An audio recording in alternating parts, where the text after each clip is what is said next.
আল্লাহ পাক আজকে আপনাকে হয়তো 1 কোটি টাকা দিয়েছেন, কালকে আল্লাহ না করুক 1000 টাকার জন্য মানুষের কাছে হাত পাততে বাধ্য করতে পারেন আল্লাহ পাক। এমনও কিন্তু দিন আসতে পারে, দিন সবার সবসময় সমান থাকে। আজকে আপনার কাছে 1 কোটি টাকা আছে, কিছু মনে হচ্ছে না।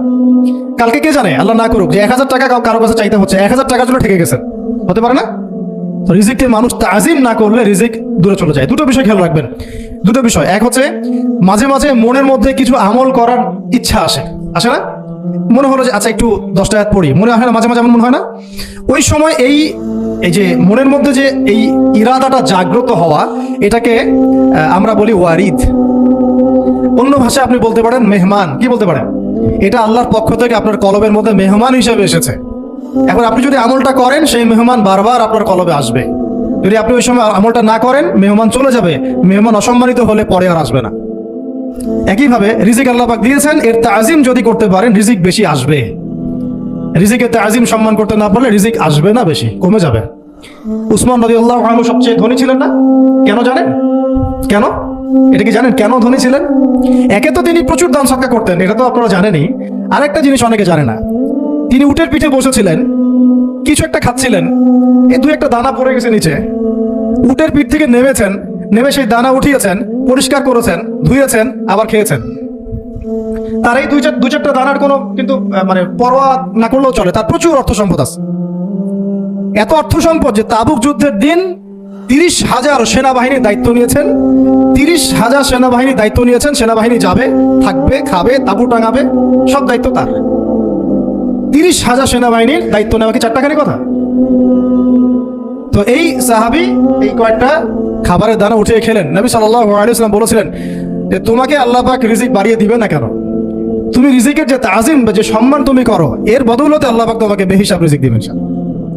দুইটা বিষয় খেয়াল রাখবো।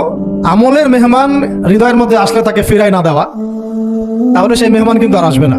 মেহমানকে মূল্যায়ন করলে মেহমান বারবার আসবে ইনশাআল্লাহ। আর রিজিকের তাজিম না করলে রিজিক কিন্তু আপনার ঘরে বেশি বেশি আসবে না। এমনি তো হারামের যুগ, এমনি সুদের যুগ, এমনি ঘুষের যুগ। অলমোস্ট এভরি ফ্যামিলি সুদখোর এখন, অলমোস্ট এভরি ফ্যামিলি।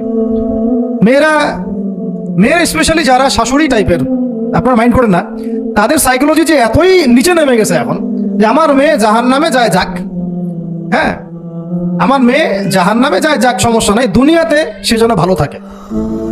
এটা কেন বললাম? একটা সুদখোরের ঘরে তুলে দিতে সে দ্বিধাবোধ করতেছে না, একটা দুর্নীতিবাজের ঘরে তুলে দিতে দ্বিধাবোধ করতেছে না, একটা ঘুষখোরের ঘরে তুলতে দ্বিধাবোধ করতেছে না, একটা মানে কি বলবো মাদক সেবী, ড্রাগ এডিক্টেড বা এই যে আর কি বলবো ফাসেক জালেম, এই ধরনের ঘরে উঠাই দিতেও সে দ্বিধাবোধ করছে না। 5তলা বাড়ি চাই আমার মেয়ে 5তলা বাড়ি থেকে সুখে থাকবে। এই যে সুখের ডেফিনেশন এখানে দিয়েছেন আপনারা। এই জন্য কত হাজার হাজার মেয়ের জীবন নষ্ট করে দিয়েছেন আপনারা। আমার কথা মাইন্ড করেন না, হাজার হাজার মেয়ের জীবন মায়েরা নষ্ট করে দিয়েছে শুধুমাত্র মেয়েদের দুনিয়াবি সুখ এর সংজ্ঞাটা বুঝতে ভুল করার কারণে।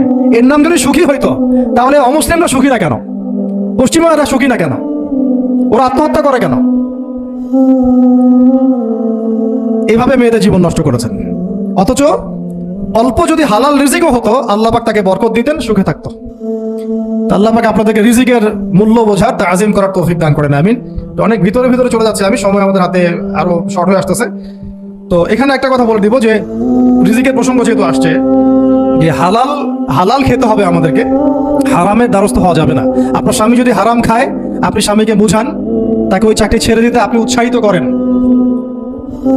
আমি আপনাদেরকে একটা অনেস্টির সাথে একটা কথা বলি, যত এই যে প্রশাসনে যত ঘুষখোর আছে, ঠিক আছে, যত দুর্নীতিবাজ আছে, যত মাদক সেবী আছে, মাদকের ব্যবসায়ী আছে, যত সুদখোর আছে, এরা সবাই কেন এই খারাপ কাজগুলো করে জানেন?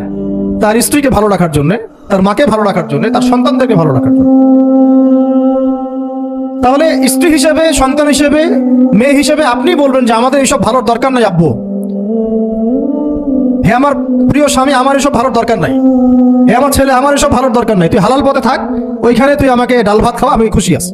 এভাবে আপনারা তাদেরকে মোটিভেট করেন, দেখবেন সমাজে হারাম কমে গেছে ইনশাআল্লাহ। আর হারাম খাওয়া এই ছেলে মেয়েগুলোও কিন্তু মানুষ হবে না। হারাম খাওয়াতে ছেলে মেয়েগুলো রক্ত মাংস করে উঠছে, এরাও কিন্তু মানুষ হবে না। আল্লাহ পাক আমাদেরকে হালাল খাওয়ার তৌফিক দান করেন, এবং হালালের জন্য আপনাদের ভূমিকা অনেক বেশি। আমরা উত্তরবঙ্গ সহ দেশের বিভিন্ন জায়গায় সফর করে যেটা দেখেছি, যত সুদী এনজিও আছে না, এনজিও গুলোর মধ্যে মহিলাদের নামই বেশি, জানেন? মহিলাদের নাম বেশি সুদী এনজিওতে।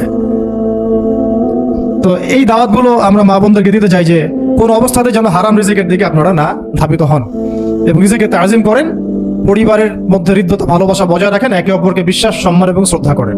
ইনশাআল্লাহ তাআলা আপনাদের পরিবারও সুখী হবে, রিজিকও সুন্দর হবে এবং রিজিকে বরকত হবে ইনশাআল্লাহ।